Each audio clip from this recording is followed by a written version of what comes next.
പൊതുനിരത്തിലെ നിയമ ലംഘനങ്ങൾക്കെതിരെ കർശന നടപടിയുമായി മോട്ടോർ വാഹന വകുപ്പ് 9 മാസങ്ങൾക്കിടെ കൊച്ചിയിൽ മാത്രം സസ്പെൻഡ് ചെയ്തത് 1121 ലൈസൻസുകളാണ്. ബസ് സർവീസുകൾ ഉൾപ്പെടെ സ്വകാര്യ വാഹനങ്ങളുടെ നിയമലംഘനങ്ങൾക്കെതിരെ 24 നൽകിയ വാർത്തയെ തുടർന്ന് ശക്തമായ നടപടിയാണ് ഉണ്ടായത്. നമ്മുടെ റോഡുകളെക്കുറിച്ച് പറഞ്ഞു പഴകിയ ഒരു തമാശയുണ്ട്. ശരം വിട്ടതുപോലെ എഴുതിടത്ത് നിന്ന് എത്തേണ്ടിടത്തേക്ക് ഒരൊറ്റ പോക്കാണ്. എത്തിയാൽ പറയാം എത്തിയെന്ന്. ഈ ഒരു അവസ്ഥയ്ക്ക് മാറ്റം വരുത്തുവാൻ വേണ്ടിയുള്ള അക്ഷീണ പരിശ്രമത്തിലാണ് നമ്മുടെ മോട്ടോർ വാഹന വകുപ്പ്. ഇതിന്റെ ഭാഗമായി നിരവധി ലൈസൻസുകൾ റദ്ദ് ചെയ്യപ്പെട്ടു. നിരവധി വാഹനങ്ങൾക്കെതിരെ നടപടി സ്വീകരിച്ചു.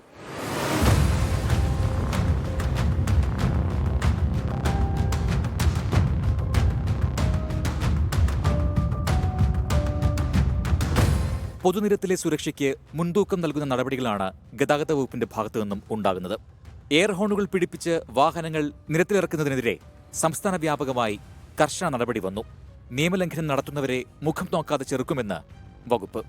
കൊച്ചിയിലെ മത്സരം കർശനമായി, കൊച്ചിയിൽ മാത്രമല്ല, കോഴിക്കോട്, കണ്ണൂർ ഈ ഭാഗത്തെല്ലാം മത്സര ഓട്ടത്തെ കർശനമായി നേരിടാൻ തീരുമാനിച്ചിരിക്കുകയാണ്.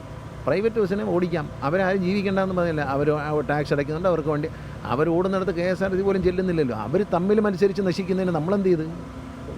അവർ തമ്മിൽ മത്സരിക്കുന്ന ജനങ്ങളെ കൊന്നുകൊണ്ടുള്ള ഒരു പരിപാടി നടക്കില്ല. ജനങ്ങളെ കൊലയ്ക്ക് കൊടുത്തുകൊണ്ടുള്ള പരിപാടി നമുക്ക് പറ്റില്ല.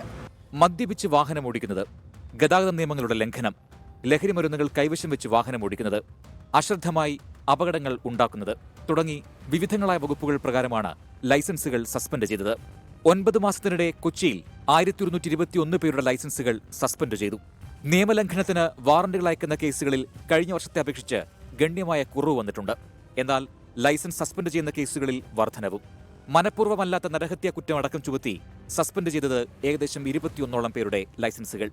മത്സരയോട്ടവും നിയമലംഘനങ്ങൾ നടത്തിയ ചില സ്വകാര്യ ബസ് സർവീസുകൾക്കെതിരെയും കർശന നടപടിയാണ് ഉണ്ടാകുന്നത്. ദിവസം വരുന്ന കോളുകൾ ഇപ്പോൾ തന്നെ ഈ 1 മിനിറ്റിൽ 4 കോളാണ് വന്നത്. അത്രത്തോളം നല്ല റെസ്പോൺസ് നമുക്ക് കിട്ടുന്നുണ്ട്. കോടതി സ്വീകരിച്ച് വേറൊരു പരാതിയുടെ അടിസ്ഥാനത്തിൽ മാത്രമല്ല, അവരും നേരിട്ട് ദിവസവും അനുഭവപ്പെടുകയാണ്. ആ ഒരു അവസ്ഥയിലാണ് ഇത്രത്തോളം കർശനമായ നടപടി സ്വീകരിച്ചത്. അത് ഇനി തുടരുക തന്നെ ചെയ്യും. സ്വകാര്യ ബസ് സർവീസുകളുടെ നിയമലംഘനങ്ങൾക്കെതിരെ വ്യക്തമായ തെളിവുകളോടെ 24 വാർത്തകൾ നൽകിയിരുന്നു. ഇതേ തുടർന്ന് കർശനമായ പരിശോധനയാണ് കഴിഞ്ഞയാഴ്ച എറണാകുളം നഗരത്തിൽ ഗതാഗത വകുപ്പ് നടത്തിയത്. മറ്റ് ജില്ലകളിൽ നിന്ന് പോലും പരിശോധനയ്ക്കായി കൂടുതൽ ഉദ്യോഗസ്ഥരെ എത്തിച്ചു. ലഹരി കൈവശം വെച്ചും മദ്യപിച്ചും വാഹനമോടിച്ച ഡ്രൈവേഴ്സിനെ പോലീസിന്റെയും MVDയുടെയും എക്സൈസിന്റെയും പ്രത്യേക സംഘങ്ങൾ പിടികൂടുന്ന സാഹചര്യം പോലും ഉണ്ടായി. നടപടികൾ കർശനമാക്കുമ്പോൾ സ്വകാര്യ വാഹന ഉടമകളിൽ ഒരു ന്യൂനപക്ഷത്തിന് ചില ബുദ്ധിമുട്ടുകളുണ്ട്. ശരിയാണ്. പക്ഷെ നമ്മുടെ പൊതുഗതാഗത സംവിധാനത്തെ ആശ്രയിച്ച് കഴിയുന്ന വലിയൊരു ഭൂരിപക്ഷം ജനത്തെ സംബന്ധിച്ചിടത്തോളം ഇത് നൽകുന്ന ആശ്വാസം ചെറുതല്ല. ക്യാമറാമാൻ വിനോദ് മേലിലേക്കൊപ്പം അമൽ സുരേന്ദ്രൻ, 24 കൊച്ചി.